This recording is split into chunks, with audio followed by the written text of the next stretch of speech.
slide about Yauhan. All right, so recording has started. So for those who are new to ISM Power, I just wanted to give you a bit of an intro of what we do, our mission, and exactly what you can get out of it. So first of all, as I mentioned briefly, there's not a lot of support system outside of schools for international students.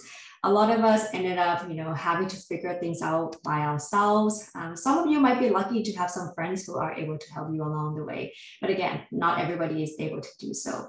So that's why we built a career ecosystem and Canada's first job search platform for international students, where regardless of where you come from, we have this platform to help you and guide you to have a successful career in Canada.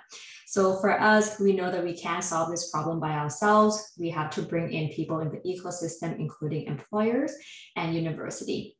So today we work with over 30 employers to help you get hired by them instead of applying online and never hearing back. We actually bring job opportunities directly to you.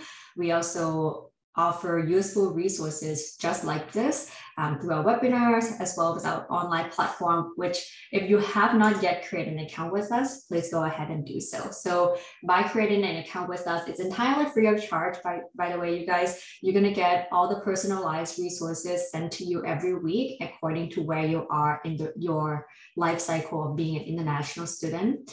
You're also going to get job opportunities from employers who want to hire international students like yourself. So you can be proud to be yourself, get hired for who you are. And the last piece, we have a supported community like this on Slack who are here to help you, and you can feel safe to ask them any questions. Okay, so I'm going to let Ramneet paste in the link for you guys to join our ecosystem. All right, so without further ado, let's actually get into the meat of this webinar. Now, I should have done this before, but Yauhan, since you already introduced yourself, I'm going to quickly skip your beautiful face on the slide here. So I have a little question right here, and I'm going to post this link to ask you a question. Okay, actually, maybe I don't have to do that. Why don't you guys type into the chat for me? Okay. What is the maximum amount that you think you can earn right now? Okay, based on your potential, based on your skills, your experience, what do you think you should be paid for?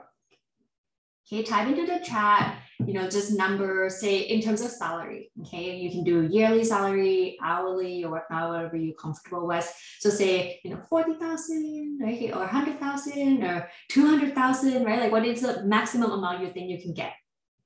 Okay, well, we'll wait for people to pop things into the chat and then we'll call it out. So whoever is brave to go first, do it. Okay, 15 hours, but you think you can do 25, agree, okay. 85, 150, okay, 140, I love that. 90 to 110, okay, all right, what else? These are all really good numbers, but you can see how it's ranged very differently, okay? If you have lower than 100,000, that's fine as well. So don't be discouraged to mention the hourly wage and things like that, because everybody's in a very different stage in their life, right? Like maybe not everybody has a lot of experience. So don't feel shy, type into the chat.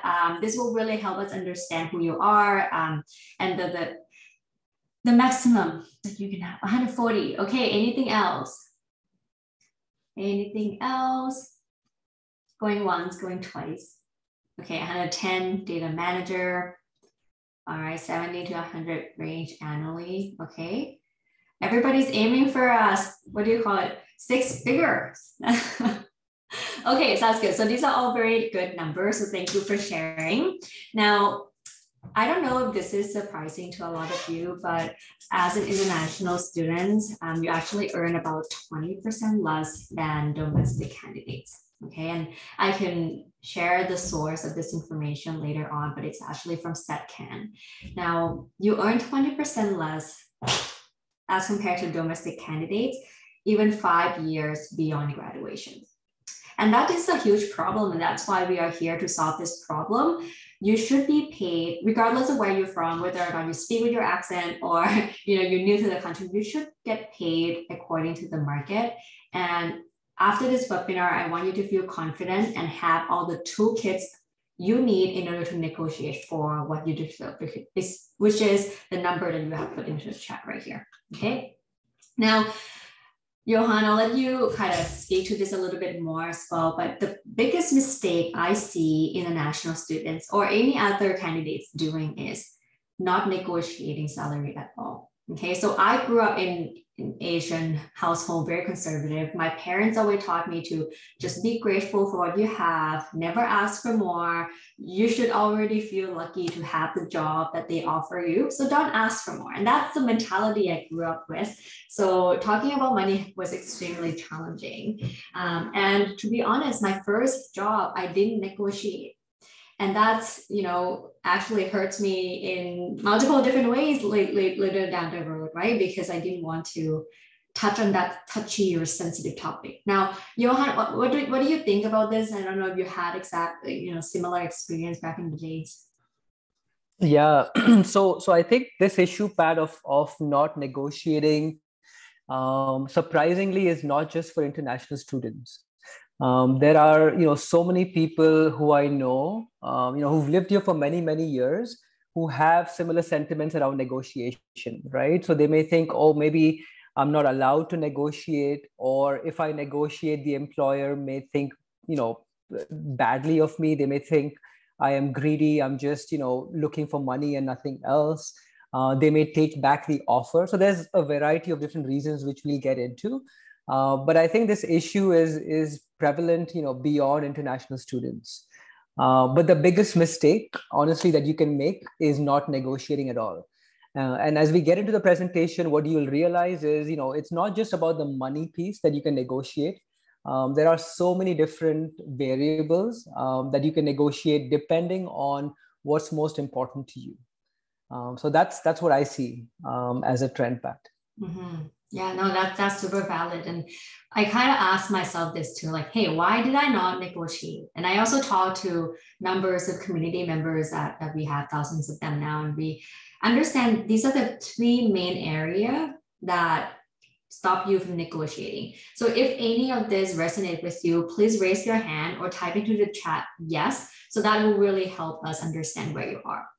Now, talking about money is not in our culture. Okay, yes or no? Okay, and Ramneet say yes. Well, I already mentioned that that's something I really struggle with. Talking about it is sensitive, and I don't want to come across as greedy. If you can resonate with this, please raise your hand. I unfortunately cannot see all the hands, so type into the chat if you can as well. Okay. Second of all, I thought that I need to be grateful and just take whatever it is, because otherwise they might just take my job away. I remember that the first job that I had, it was really hard for me to get it. And I was so happy that I finally got that offer. So I'm like, you know what? I really need to take this job. I don't want to wait for anymore. I'm just going to take it. And I remember saying this to myself, and I'm like, well, you know what? I wish that I had taken some time. And the fact is, they're not going to take the job away from me. Okay. Ramneet, I see you off mute. So anything to add? No, I was gonna say it's very similar. I feel like especially for the first one, because it just takes so long, and we hope that changes now, but it used to take so long to land that first job. Like I remember I didn't even read my offer. I'll be very honest. My partner told me, oh, we want to offer you a full-time job. And I'm like, you tell me where to sign. Before you change your mind, like I'm just gonna sign this piece of paper so that you can't take this back from me. So it's very interesting that I didn't even read my salary until I got home and I signed it. And then I'm like reading, okay, these are my benefits, these are my salary. And it's very surprising. A lot of people do the same, that you got an offer and you're like, tell me where to sign. And this is it, like I've done it, and now it's like good stuff. Yeah. And then the last one, of course, I see you guys putting the number 3 is you might not know the standard. You might not have friends that you can talk freely with about the salary. So you think, and you might convert this in your own currency, you think, oh, it's already a lot. So I should be grateful. Now, Yauhan, I know we chatted a bit about this yesterday, about 2 days ago, that you know what, a lot of people think they're going to take the job away. But since you work in this industry for a while, can you please enlighten us that they will or will not take the job away? So I've been in HR, serving as, an HR professional, but also as a recruiter and a hiring manager. And I have an extensive network of recruiters, in corporate as well as headhunters.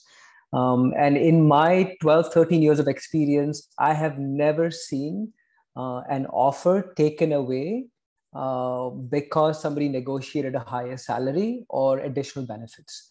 So rest be assured that the employer will, as long as you negotiate respectfully and, you're not being aggressive, or you don't say something inappropriate, there is absolutely no way for them to take the offer back. So yes, so that should not be a reason for you to not negotiate.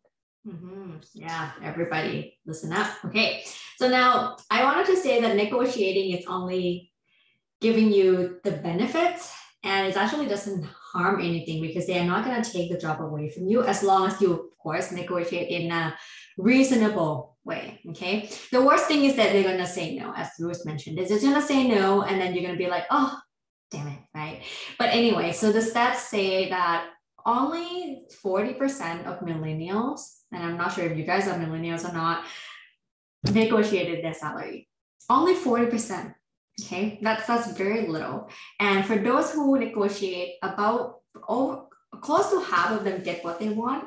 Okay, so the reason, if you don't ask, you're not going to get what you're not going to get that. Okay. All right. So before we move on, the last one I want to ask you is, have you ever felt like this? Have you ever felt that they would take the job away from you? Have you ever felt afraid? Have you not negotiated because of fear? Type into the chat. Love to hear what you guys. Okay, yes. All right, yes. Okay, so we have some friends then. Okay, now let's walk through a scenario. Okay, I'll say I spent about 6 months to find my first job, and let's say I now receive a job offer from an employer that I really want to work with, and it's the right position. Now I have some sort of a verbal offer. Okay, I haven't even get it in written yet. I wonder what I need to do next. And this is where I'm going to include Yauhan into the conversation and let him kind of help me with this scenario. Now, Yauhan, you want to take this away in terms of, type of questions to ask? So because I now have an offer, right? Like what do I do next? Yeah, absolutely, Pat. So, as international students, as Ramneet mentioned as well, we don't have the luxury of getting too many offers, right? And for a variety of reasons, depending on your previous experiences, if you have any experience in Canada, which unfortunately still is a big roadblock for a lot of you. But let's say you clear all of those hurdles and now you have a job offer from a company that you really are excited to work for. When I look at a job offer, I look beyond just the company. I look at different factors. So the first factor I look at is the role itself. Okay. Is this a role that is aligned with my future goals? Is this a role that will allow me to be where I want to be 2-3 years from now? It's good to be forward thinking. So I wouldn't plan like 10 years from now because there's so many variables. Like we saw COVID happening a couple of years ago, but 2 to 3 years, everybody should have a vision of where they want to be. So will this role take me there? Am I going to learn new skills? Am I going to develop? Am I going to grow in this role? Are some of the questions you can ask, right? So that is, covers the first point over there with regards to your career goal. The second question then is, your earning potential, right? And this is where you really have to do some market research on your value and your worth. Okay.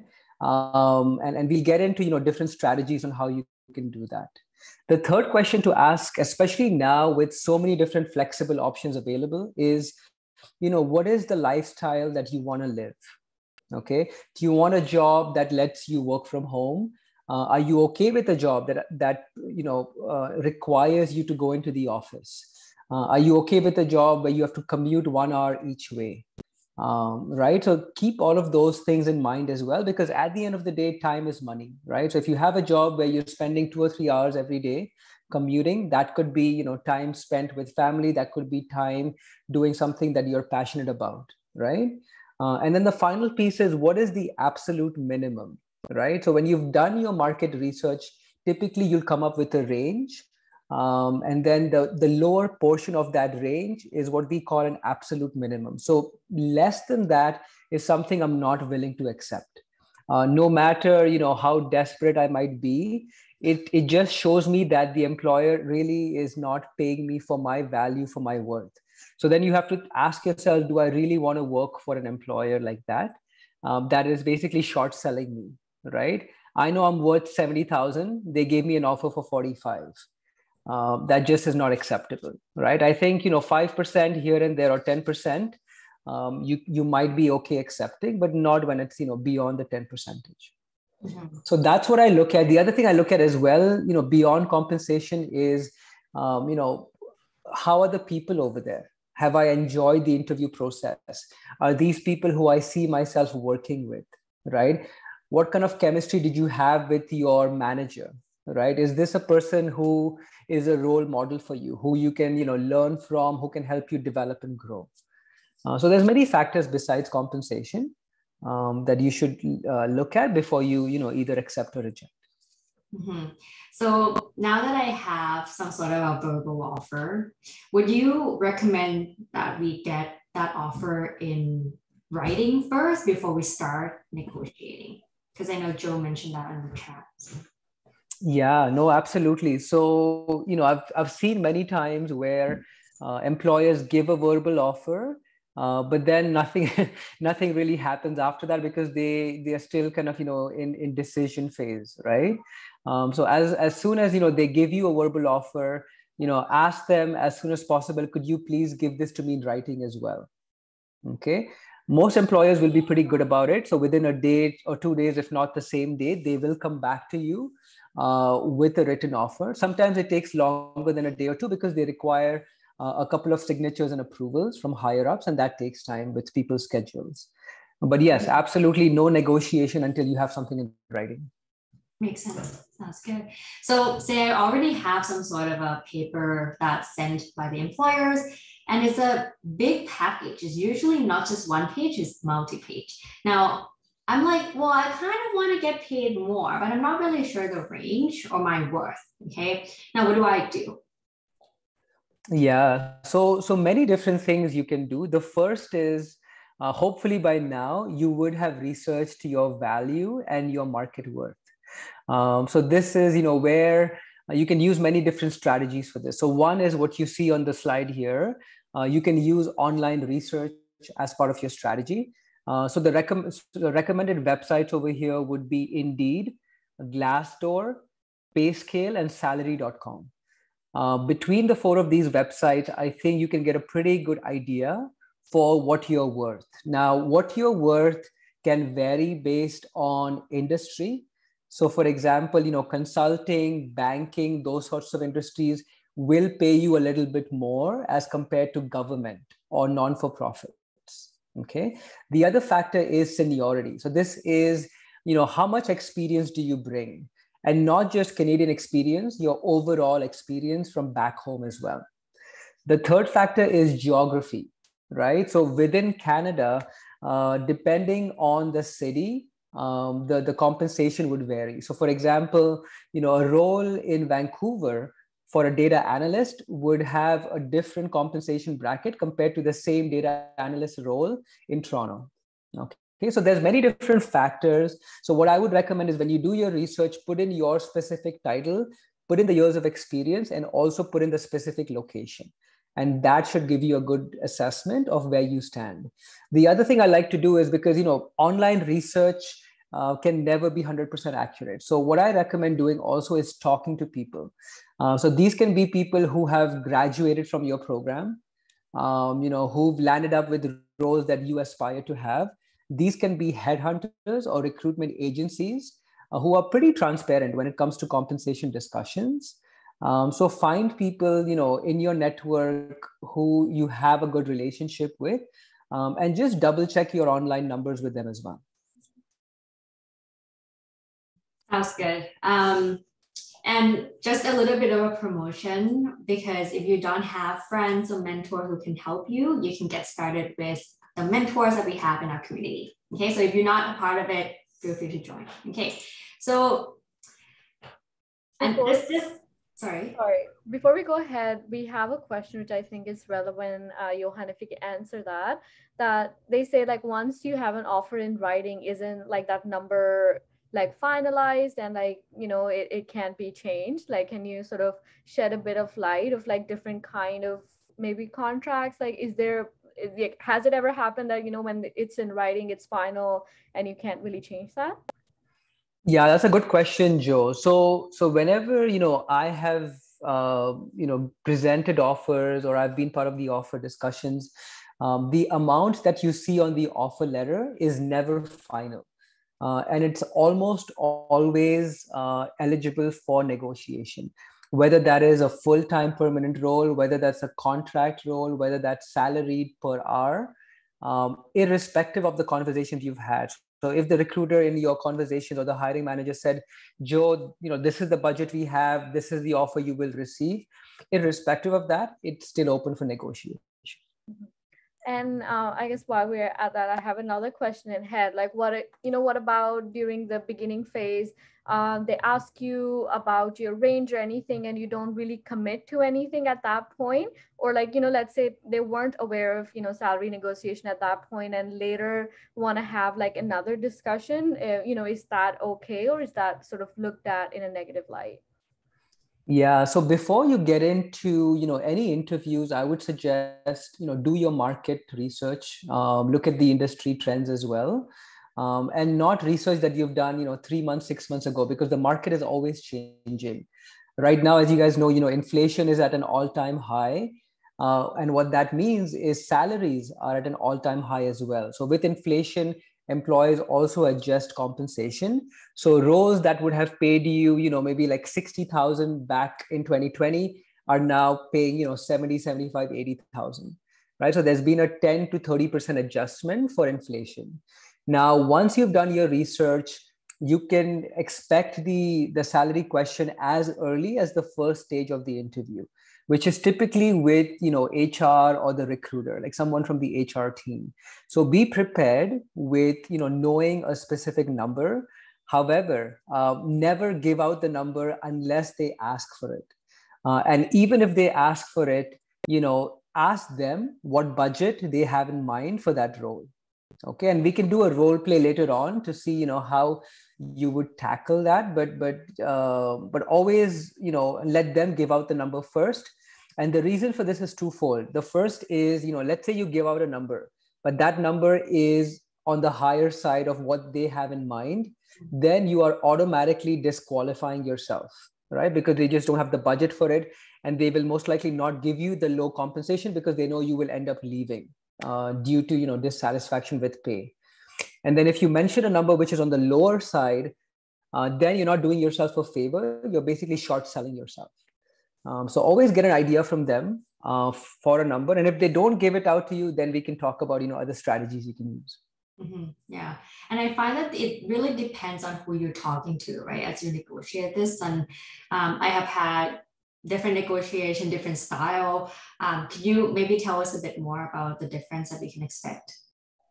Yeah. So as you see on the slide over here, typically, you would have negotiation discussions with one of these three groups of people, right? So on the first column over there, we call them external recruiters. They're also called headhunters or agency recruiters. So these are people who work for companies like Drake, Adecco, Manpower, those big recruitment agencies who may approach you with opportunities. Now, their job really is to get you a job. That's how they get compensated. So they are essentially on your team.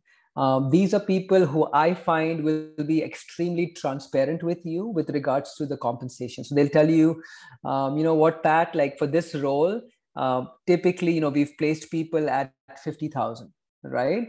And the employer probably might be able to stretch it to like 53, 54.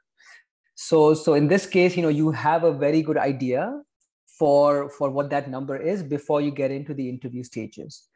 However, more often than not, you would be talking directly to somebody working at that company, which is either the recruiter or the hiring manager. The first interview is typically with the internal recruiter. Now, these people more often than not will ask you. They will ask you one of two things. What are your salary expectations? Or if you're working, what do you make in your current role? Okay. And there's ways in which you answer that question. But these are people who, have a rough estimate for a range for the position.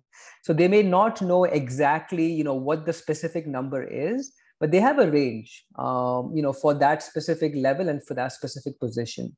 But once you get to the hiring manager, which is typically, your second or third round of the interview, this is where they have a really good idea for the exact number as well as the highest potential number you can negotiate. Because at the end of the day, the resource, you as a resource is going to come out of their budget. So this is where, they will give you a very specific number, and this is where you can, negotiate that number as well. So these are the different levels. A lot of people, they don't know, the difference between HR or a recruiter or internal versus external. So hopefully this slide helps. Yauhan, can we also maybe talk about if each of these persons asks, the salary range, like what is the strategy behind that? Yeah. So in all three cases, you always have to do your market research and know, where you stand. Again, depending on your skills, your experience, your seniority, and the geography. Now, once you have that number in mind, with the external recruiter, the conversation is pretty straightforward because they're very transparent. In fact, they will give you the number for that role because they've already had the conversation with the internal recruiter or with the hiring manager. Now, when it comes to the internal recruiter, if they ask you, Ramneet, what are your salary expectations? Go in there prepared with a number. However, the way I like to position that question is, recruiter XYZ. Since this is, the first interview and we are still in the early stages of the interview process, my priority right now is to get to know the role and determine if this is a good fit for me. I'm happy to have the discussion around salary at a later stage. But with that being said, do you have a specific budget in mind for this role, right? What's your approximate budget? So they'll do one of two things. They'll say, the budget is so-and-so, and then you should definitely quote them on the higher end of that budget. Or they'll say, you know what, Ramneet, sorry, I can't disclose that. What's the salary you're expecting, right? And this is where you don't have a choice, but to give out a number. And I would give out a number a little bit on the higher side of your research. So let's say you figure out that the range is 50 to 65. I would quote them somewhere around 60,000 as opposed to 50,000. The same conversation with the hiring manager as well. By then, you would have understood the role. You may have already had an idea for what their budget is for the role. So you can be more specific with the number, at the hiring manager stage. Now, the question I get asked is, let's say I said 62,000. Okay. And then in the final stages, I realized in talking to people working over there that this role potentially could even pay me 70,000. So then the question is it still possible for me to negotiate 70,000? And the answer is yes, it absolutely is possible. And the way you tackle this is you let them know that, when we had the conversation about salary, at that point, I just had a very surface level understanding of the role and the expectations. Now, having gotten to know the role more in my conversations during the interviews, having done more in-depth research, I feel strongly that my worth is around 70,000. Okay, so that's how you tackle it. And by this stage, they have given you the offer, which means they like you and they are interested in bringing you on board. So you have more leverage to negotiate. And then the other question I get asked is, Yauhan, what if they gave another person the offer as well and they offered them 62? Why would they give me 70,000? And the answer to that is, they will never present an offer to two different people. They just never do that. The offer always goes out to one person. And if they are, willing to negotiate and okay with your 70,000, they'll offer it to you, or they'll give you something in between 62 and 70, which is, still a win for you, right? Or they'll say, sorry, this is all we can do, but this is where you can negotiate other things as well, right? So always negotiate, yeah. And I heard this from someone, and they said it's actually more expensive for them to not give this offer to you and go with someone else. Like most of the time, they are willing to just give you that extra, 5,000, 10,000, just because you're already at the final stage. Would you agree to that? Yeah, absolutely. I mean, think about all the time they have spent in documenting the role, coming up with the job description, sourcing it, posting it on LinkedIn or Indeed, which costs them money as well. The time looking at all of those resumes, right? Interview time spent, right? From many different people, especially senior people whose time is worth even more. So they have spent, anywhere from like $5,000 to $50,000 with recruiting for this one role, depending on the seniority and depending on the time taken. So giving you, 5,000 more when they've spent, 30, 40,000 makes perfect business sense for them, right? And they obviously like you. So if they like you, they've given you the offer. More often than not, they will be okay with negotiating, whether that is, negotiating your base salary or something else to really get you on board.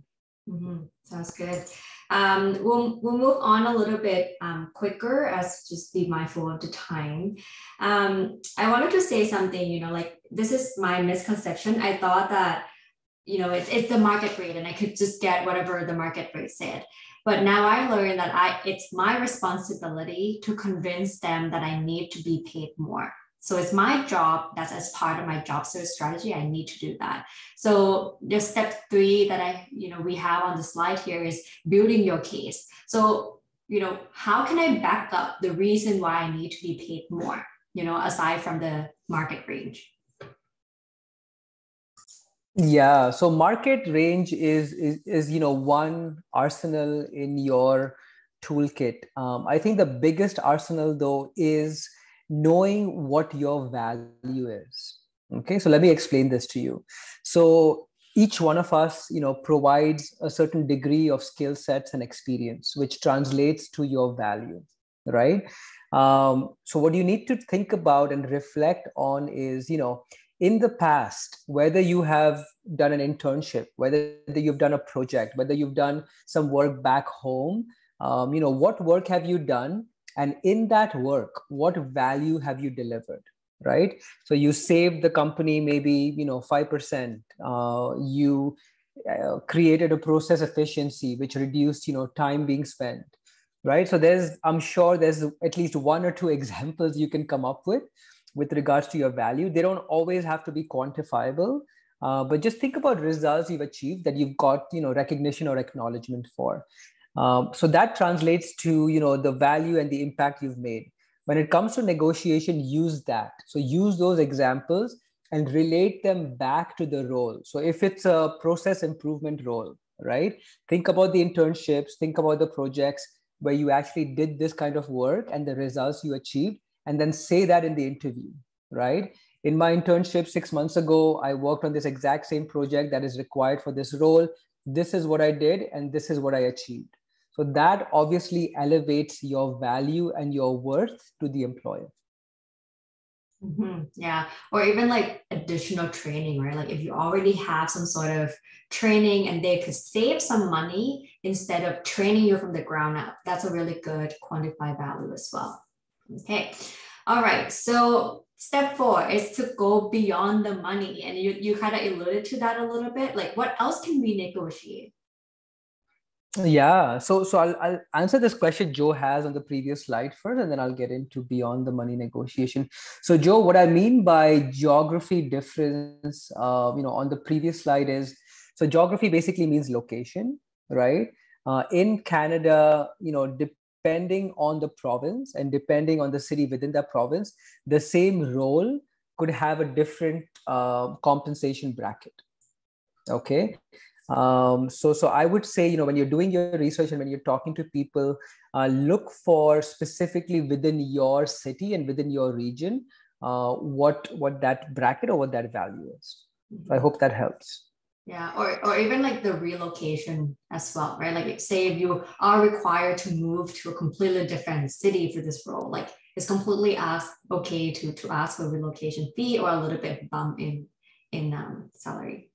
Yeah, absolutely. So on this slide over here, let's say you've done your negotiation, you've tried your best, and the employer just doesn't budge, right? So they're like, you know what, you're worth this much. This is the budget we have. I'm sorry, I can't give you anything beyond, 70,000. So now what else can you negotiate? So the first thing I like to negotiate beyond base pay is again money related, and this is your bonus, right? So if there is an opportunity for bonus, you should negotiate that first. Okay. After that, then depending on your preferences, your lifestyle, if you have kids at home versus, if you don't really want to commute, right? You want a more flexible schedule. You want an extra week of vacation because, you have people to take care of. So depending on your needs, or you're really want to invest in your training and your growth and take some certifications, right? So depending on what your preferences are, here's a list of things you can look at when it comes to negotiations. The other thing I also like to think about is, if the employer truly believes in your value but they just don't have the budget for it right now, what I like to advise people is, can you get it from them in writing that, upon 6 months, upon 3 or 6 months, depending on how long the probation is, upon 6 months of me completing this role and meeting all of your performance metrics and expectations, can we then, revisit the compensation that I feel I strongly deserved? And if you can get that in writing, that can then help you with, getting your desired salary 6 months from now as well. That's a good one. There's a question in the chat, but I'm going to let that be addressed towards the end of the presentation, Joseph. Okay. All right. And this one we went already over, but make sure that you get it in writing, because otherwise they can just easily just back up and says not give you anything. Okay. So make sure you get that first. And then now when it comes to negotiating, Yauhan, what exactly should I say? And do I need to do that right away? Like what Ramni did, or just sign it right away? Or like what are the steps? Yeah, so typically, they will give you the offer first over the phone. So when they present it over the phone, definitely thank them, express your gratitude towards getting the offer. And then as we discussed, ask them to please present the offer in writing.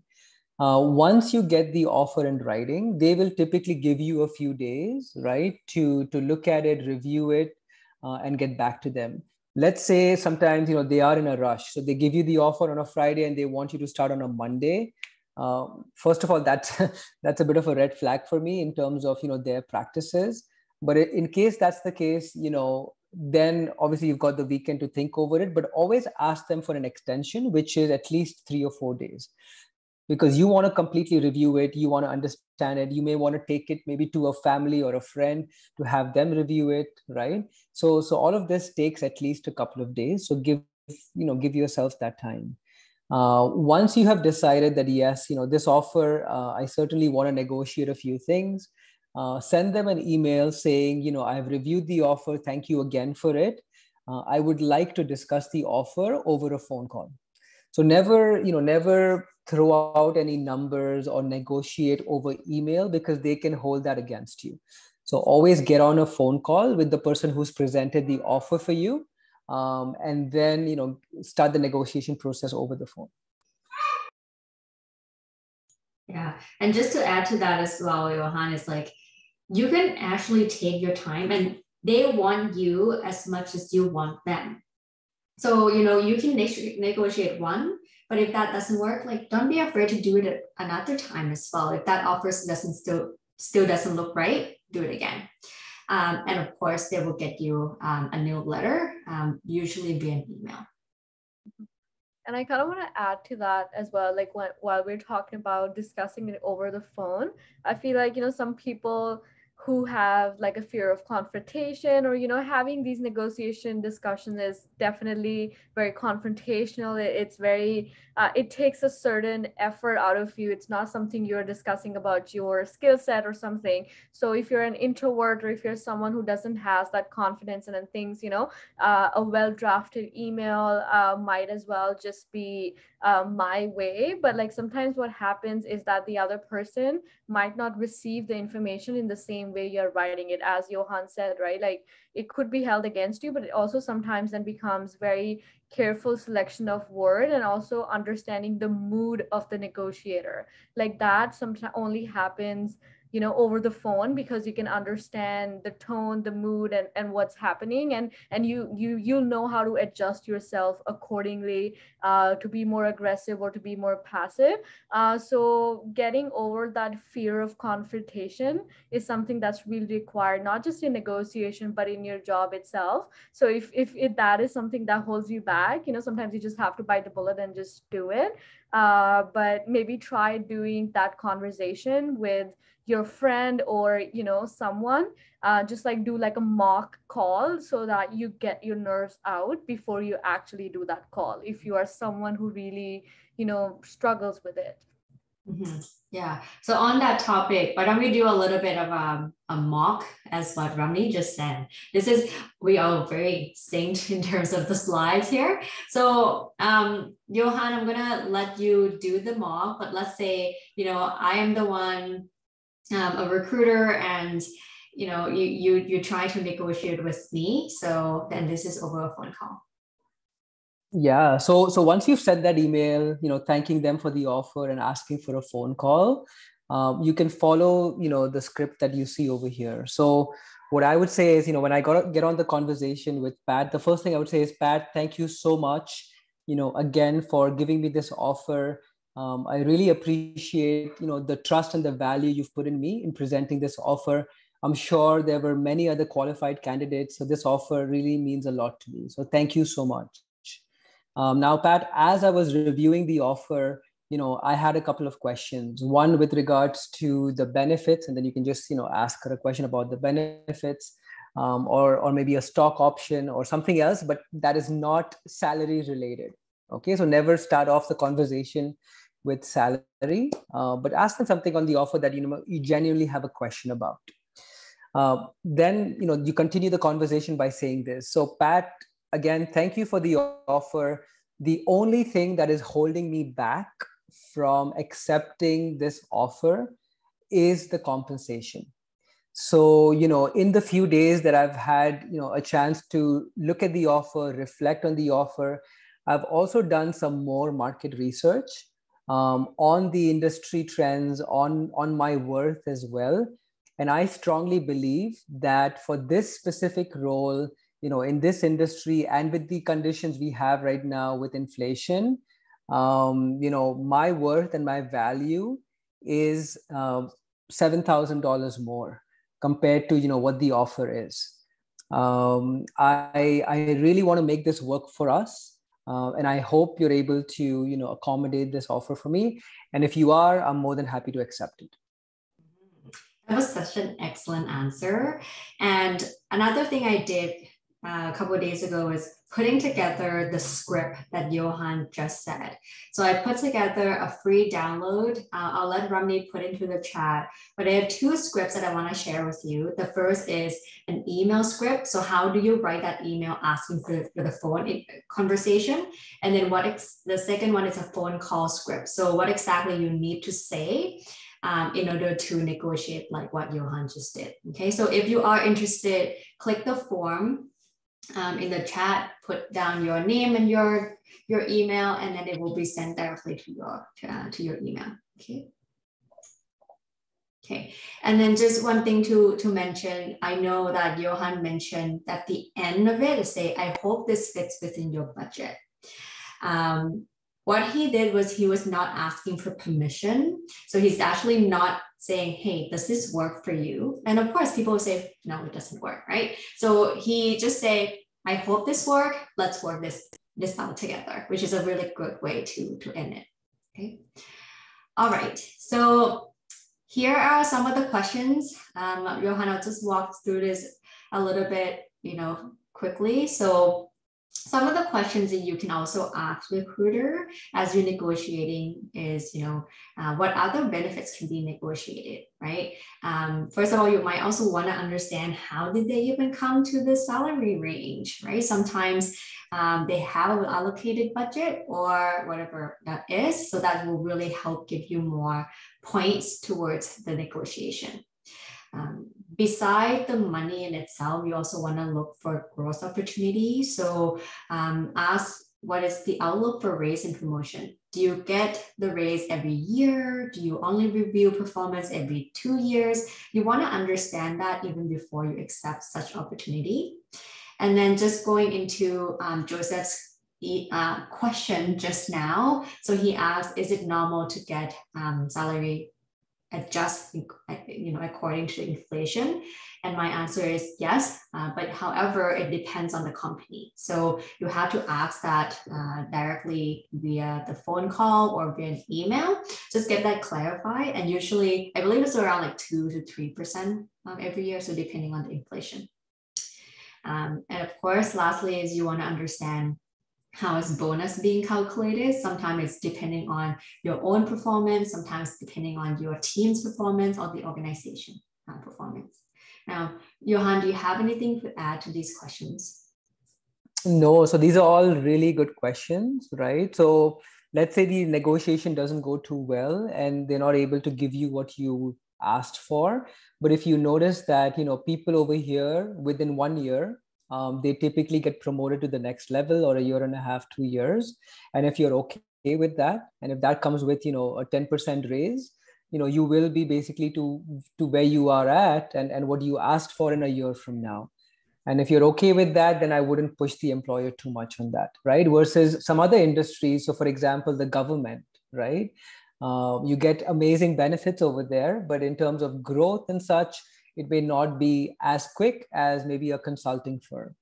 So look at everything in combination, because it's not just about the money that you start off right now. It's also thinking about, where will I be 2 years, 5 years from now? And if it gets you to that position, then I think, you're okay to starting off slow and getting there, quicker than somebody else who may get $5,000-$10,000 more, but the growth is not as quick. And I guess while we're at that topic, Yauhan, I guess we can take Joseph's question, because I know we're also like running crunch of time. I feel like it adds in here as well. Is that someone's asking when, salaries according to inflation, can they wait? And employer says they only do it at the end of the year. Can you, do you have to wait until that, or can a conversation happen immediately as well? Yeah, no, you absolutely can have the conversation immediately. It doesn't have to be, at the end of the year, because the inflation changes. In fact, it's changing right now, month after month, right? So no, but again, depends. Like some companies don't adjust as much. Some companies, do. So find out, what their policies are. But you shouldn't have to wait until the end of the year. Mm-hmm. All right. And the last piece I want to leave you guys with before we end the presentation is, always choose growth and future outlook than just, $2,000 or $3,000 more. Because when you calculate it, maybe it's only $100 difference or $50 different per paycheck, right? Might not make a big difference, but the lifetime value that you can make for yourself is much longer if you prioritize your growth. Okay, so lastly, Yauhan, I'll let you kind of speak to the do and the don'ts, because I know international students have very different situations. And before we end up today. Yeah, no, we spoke about some of this, but the first point over here is very important, right? So for those of you who have internships or who are working part-time, if the employer asks you about your current earnings or your current salary, you absolutely are not required to disclose that. In fact, it's illegal for them to, call your employer and find out. They cannot do that. Right. So let's say, I know in the chat, some of you mentioned right now, your earning is $15-$20 per hour, but you're targeting a $60,000-$70,000 job. Right. Definitely don't mention your per hour rate. Definitely don't mention your current salary, which might be significantly lower than what your market value and your worth is. With regards to the second point, so, as Ramneet was saying, it's okay to be aggressive, but I wouldn't be, aggressive to the point of, pissing the person off. It's a fine balance between passive and assertive, right? So assertive meaning, be very clear and confident. So the employer knows, okay, this person has done their research and they know what they're worth and what their value is worth. So the success chances are much higher when you use that assertive tone. At the end of the day, the mindset you have to have is you and the employer are on the same team. So, they want you, they like you, and you want them, you like them, right? So it's just like talking to a friend, right? It's just obviously more formal than that, but just talking to a friend and using your influencing skills, using your negotiation skills to really get what you're worth. That's really what it comes down to. Sounds good. All right, well, Yauhan, thank you so much for taking the time to walk through this presentation and doing a little bit of a role play. Before we move into the Q&A, I want to mention the bootcamp that Yauhan is a part of and he is teaching. So I know we have a few bootcamp alumni here on the call, so feel free to say hi if you're still around. So as part of our company, we offer a flagship program, which is called Career Launcher Bootcamp. We all came here as international students, and we know that it's a lot more than just talking about jobs or applying to jobs or writing a resume in order to help you get a job. So that's why we work with Yauhan along with other 5 program instructors who will help you get hired in Canada. So our program offer a lifetime support, and we also offer a money back guarantee if you do not land a job within 6 months of graduating. So if this is something that you are interested in and want to get more help until you get hired in Canada, send me a message and I'm happy to walk you through the details. We will be increasing the price for this program in the fall this year. So if you want to get our summer rate, please reach out to me. Okay, and without that, I will pass it on to Yauhan and Rami to facilitate the questions. Okay. Sorry, I was just like reading the reading through the comments to see what we want. But I just wanted to confirm before we move ahead, when everybody clicks on the form, they see a blank form, right? Because for some people it's pre-populating paths. We might want to see why that's happening.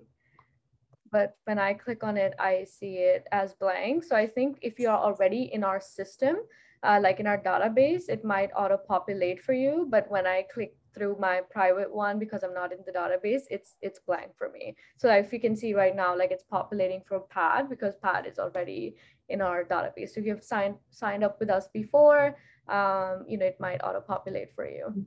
Exactly. Okay. So I guess in terms of question, I'll just take the ones in chat. I know, Yauhan, we are running a bit over time, but we won't push it more than 10 minutes and just like quickly take the questions because I found some interesting one. I think the first one that was that, a lot of like, what if the employer has it as a pre-screening question? Like when you're trying to apply, there's a form and they can have pre-screening questions, and a lot of them do ask there, like, what's your salary expectation?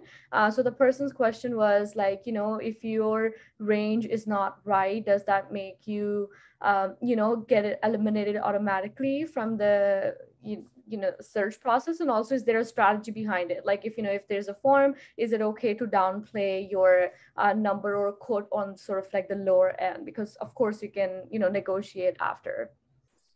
Yeah, no, that's a great question. So a lot of employers will ask you upfront on the application form. Sometimes they give you options for ranges. So they'll say, like 50 to 60, 60 to 70, 70 to 80. But sometimes you're required to put in a specific number. So this is where, if you have people who are working over there for similar roles, use that to your advantage. Right. In addition to using, your online search with salary.com, PayScale, Indeed. use that. And yes, if you put a number that is way lower or above the scale, that could potentially disqualify you. And the next, there are two questions which kind of sort of, I feel like blends together. Is like one question was like, when you're transitioning from like an intern to full-time, can you negotiate then? And the other question was like, once you finished your probation and let's say you didn't negotiate in the beginning, is it okay to negotiate then? Like, I guess these two are very similar in the way. Yeah. So whenever you have a question around, is it okay to negotiate? Should I negotiate? The default answer is always yes, right? So irrespective of whether you've had an internship, whether you have 0 years of experience, you definitely still have, the ability, and you should negotiate at all times. You can negotiate at the end of the probation period as well, especially if you've had that discussion before. In fact, I did this personally myself, 6 months into the role, where initially they were not able, they just didn't have the budget. It was end of year for them, they didn't have the budget, so they didn't give me what I wanted. But then 6 months and my performance was good, so they bumped me up. So absolutely use that strategy. Yeah, and I want to add to that as well. When you're saying like there's no, like the answer is always yes, you can negotiate any way down the line. Like I've been at my current role for 5 years and I've negotiated even outside of performance review. When you sort of see a market adjustment, if you get an offer from outside, any information that you have, it's always okay. And if you don't know the company that well, or if you're not really into it, it also could come as a very genuine question saying that, hey, I just want to have this conversation, it's worth having it with your manager. Again, the worst they would say is no, how about we wait until then or that, but nothing takes away from shooting your shot. So I feel like there's no sort of wrong time to negotiate, as long as it's done respectfully and in the right way. It's always fine to have these conversations. So the next question, and we'll make this the last question, just so that we are running out of time and I don't see any other questions coming in, is from Farida, saying that how long should it typically take to get an offer, after you've had sort of like a third and final interview, when the intent was that the role is going to be, made for you or given to you? Yeah, so there's a range for this, Farida. I've seen it as early as the same day after your final interview to, as long as a month, and sometimes even beyond a month. What I would recommend over here is always follow up, right? So if you have done the interview, you should always send them a thank you email the same day. And then always, 3 to 4 days after the interview, just follow up asking, where does my candidacy stand? Have you had the chance to, make a decision on this, right? If it takes beyond a week, 2 weeks, then, hopefully they'll give you the reason for it, whether that's, assessing other candidates or reassessing the role. But always, keep in touch with the recruiter to know what's going on. Mm-hmm. All right, since we are a little bit over time, I want to thank you everybody for taking the time out of your evening to spend with us. And most importantly, thank you, Yauhan, for being a guest speaker today and sharing your experience. I personally learned a lot, and I know everybody else did the same as well. So please give a loud applause to Yauhan and the rest of the team. If you want to stay connected with us, so feel free to find him on LinkedIn. You can also join our Slack group and join our community. So we have a lot more useful webinars like this throughout the year. We have one every month, and the next one is happening in July. It's going to be about interviewing. Okay, so if you are interested, Ramne will put in the link into the chat, and I hope to see you next time. Thank you, everybody. Thanks, Bye, everyone. Have a good night. Have a good night. Thank you. Have a great night, Yauhan. Bye, everybody. Thanks. Take care. Bye.